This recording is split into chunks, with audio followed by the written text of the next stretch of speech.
Madame Morin-Chartier. Merci Madame la Présidente.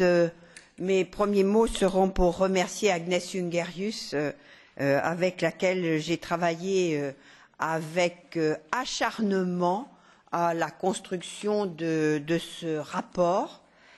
Oui, nous avons discuté parce que nous appartenons à deux groupes politiques différents, mais déjà ce rapport c'est un premier pas en avant sur la construction d'une plateforme commune, d'une vision commune de ce que nous pouvons faire pour réguler ces problèmes de détachement.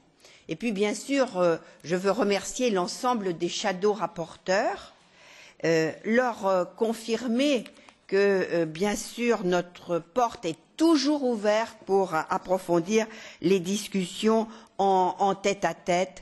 Nous avons la ferme détermination d'aboutir à un texte. Je crois que c'est notre responsabilité commune, tous groupes politiques confondus. Nous n'avons pas le droit de ne pas réussir cette révision d'un texte qui a 20 ans et qui ne correspond plus à la situation actuelle. Et puis je tiens à remercier l'ensemble des collègues qui ont participé au débat de ce matin, Madame la Présidente, parce qu'il est rare d'avoir autant de collègues qui souhaitent apporter leur vision politique, mais parfois un peu leur vision nationale aussi, de ce que représente pour eux ce sujet.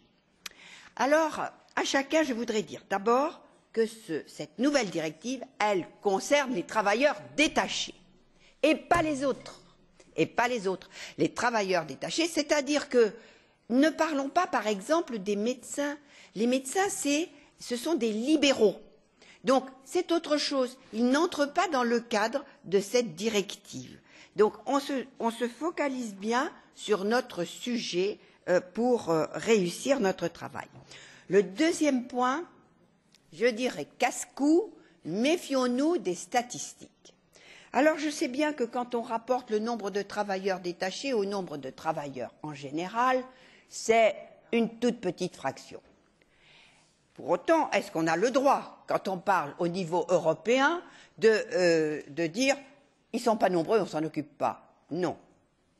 Mais surtout le vrai problème que nous montrent pas si on parle de statistiques en général, c'est que le nombre de travailleurs détachés varie énormément selon les secteurs d'activité. Et donc les principaux secteurs, que sont la construction, que sont l'agriculture, que sont l'entreprise et que sont le transport, là, vos statistiques ne veulent plus rien dire.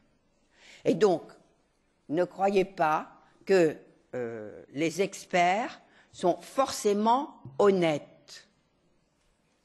Moi, j'ai beaucoup travaillé sur tous ces sujets-là et j'aime beaucoup la précision de l'analyse. Troisième point, nous avons voulu respecter infiniment la subsidiarité des États membres en ce qui concerne la fixation des rémunérations. Et je reprends tout à fait à mon compte ce qui a été dit et par la Commission et par Agnès.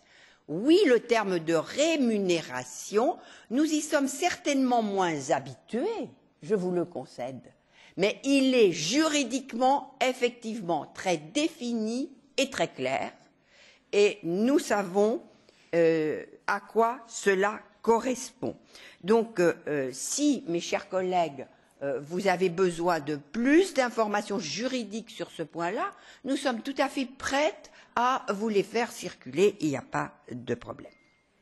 En tous les cas, nous ne réussirons rien si nous sortons de notre esprit européen que nous partageons pour être dans une division Est-Ouest. Moi, ça c'est pas mon truc, c'est pas mon esprit. C'est pas du tout la volonté que je mets dans le travail sur ce sujet. Je suis honnête et je dois vous dire que je connais la multiplicité des situations entre les travailleurs détachés, entre les entreprises, ce qui se passe entre l'Est, entre l'Ouest. Il ne faut pas être dans des schémas prédéterminés, il ne faut pas être dans des dogmes. Je vous en supplie, notre travail doit se caler dans notre cadre d'esprit européen. Je ne veux pas reprendre les différents points que Agnès a dit. Je veux juste rajouter, il y a un truc auquel il nous faut tordre le cou, c'est le détachement en cascade. Parce que le détachement en cascade entre le travailleur, l'agence d'intérim, l'entreprise et le lieu de travail, ça, c'est vraiment la bouteille à l'encre. Vous n'y voyez plus rien. Et ensuite, il ne peut pas y avoir de contrôle, comme Danuta a voulu les mettre dans sa directive son règlement de mise en œuvre. Donc ça, il faut être très très clair là-dessus, plus de détachement en cascade. Il faut qu'on soit tous d'accord là-dessus. Le deuxième point, nous ne ferons pas l'Europe avec une Europe au rabais. D'autant que derrière nous, nous avons toute notre génération de jeunes Erasmus qui sont habitués à se former au niveau européen, dans un esprit européen. Donc nous sommes déjà des gens, il ne faut pas qu'on soit des gens du passé, il faut qu'on prépare cette génération d'avenir.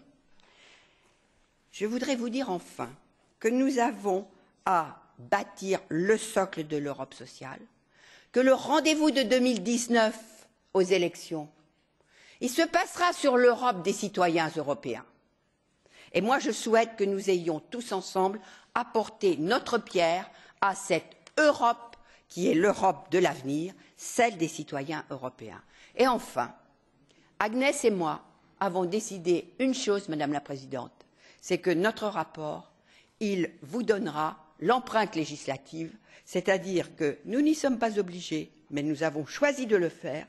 Vous aurez la liste de tous ceux que nous avons rencontrés, les syndicats, les patrons, les lobbies, les branches professionnelles, tous, vous saurez tout sur les coulisses de notre travail.